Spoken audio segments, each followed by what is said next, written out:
Good morning. It is, I have a thing covering the clock. 10:04 a.m. on Saturday, September 5th, 2020. I'm Christiana Ellis and I just got up. This is 5 more minutes. Definitely slept in today and then also took a nap yesterday. Been trying to, you know, uh, make a crack in that sleep deprivation. Also, there was a fire alarm last night that weirdly happened while I was already awake. Like it was 3 a.m. and something woke me up. I think the covers had just shifted around and then rocket. So my feet. Oh, okay. I remember what it was now. It was that the I'd gotten a little warm and kicked my feet out of the covers, and then that inspired Rocket to walk over on the bed and start licking my feet, which woke me up. It was very adorable, but it did wake me up. And then when I got up to use the bathroom, before I managed to go back to bed, that's when the fire alarm happened.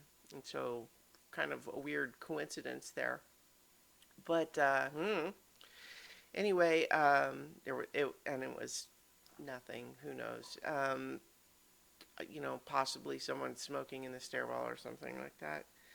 Um, which, frankly, I think is pretty inexcusable right now because the weather is super nice.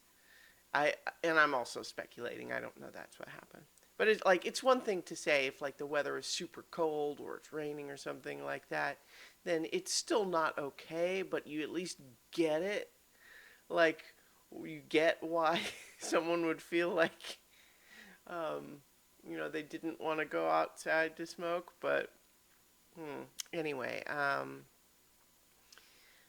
but yesterday I spent a big chunk of time just watching stuff.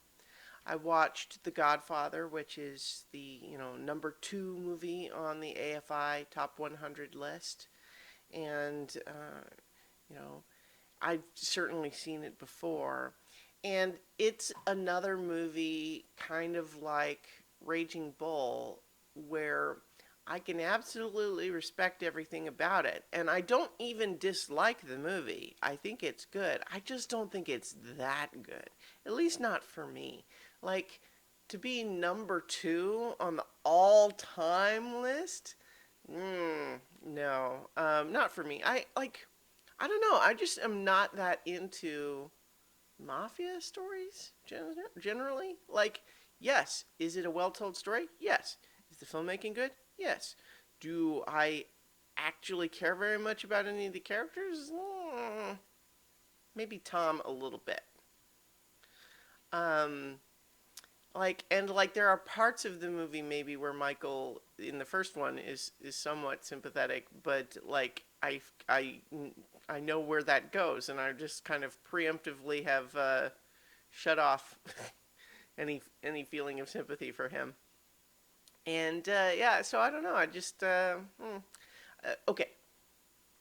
This is certain. I know a lot of people just really, really love The Godfather. I'm not telling anyone they're wrong.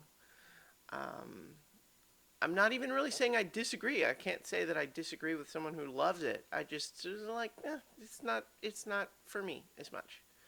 Um, but it's certainly still a very good movie.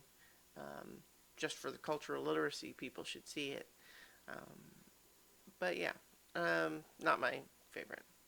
Anyway, and then I also watched the first 3 episodes of season 2 of The Boys, which is the TV show about like what if superheroes, but they're all terrible, like bad people. Although I feel like that's not even.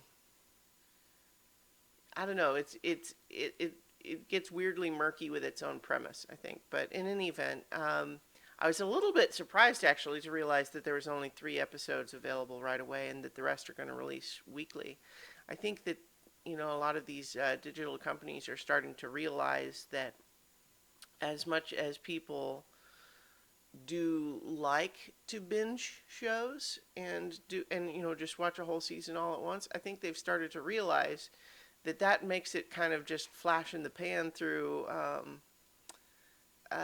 through society, right? Like people don't continue talking about it. Like they watch the whole thing in a day and then they're done and they don't think about it. And then they forget what happens by the time the next season comes around. And so maybe they're planning to stretch it out a bit more for that reason, which honestly I feel like is probably the right call.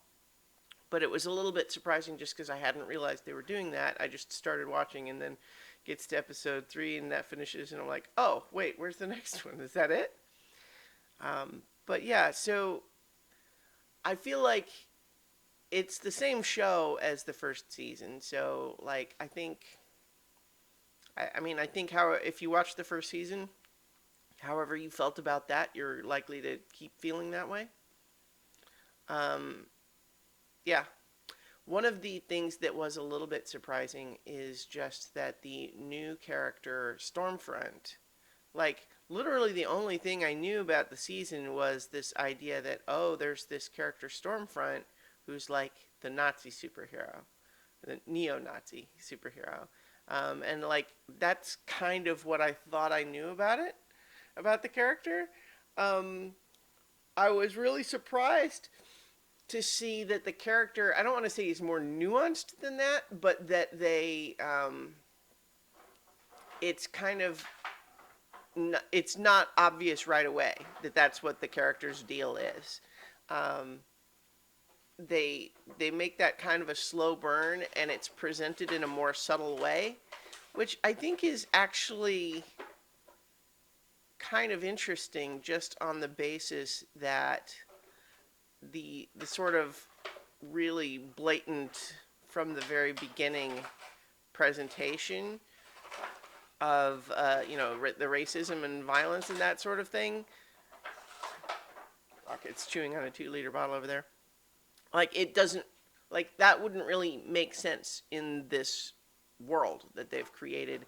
That it like a person like that who was too obvious about that stuff wouldn't wouldn't be get raised to this position.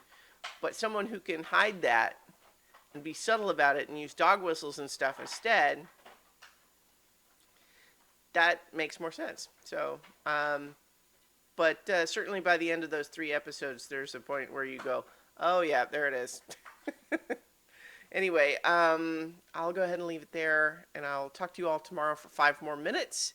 It'll be Sunday, of course, so I'll be continuing my rewatch of The Legend of Korra. We're almost done with book 2, and that's it. So talk to you tomorrow for 5 more minutes about Legends of Korra.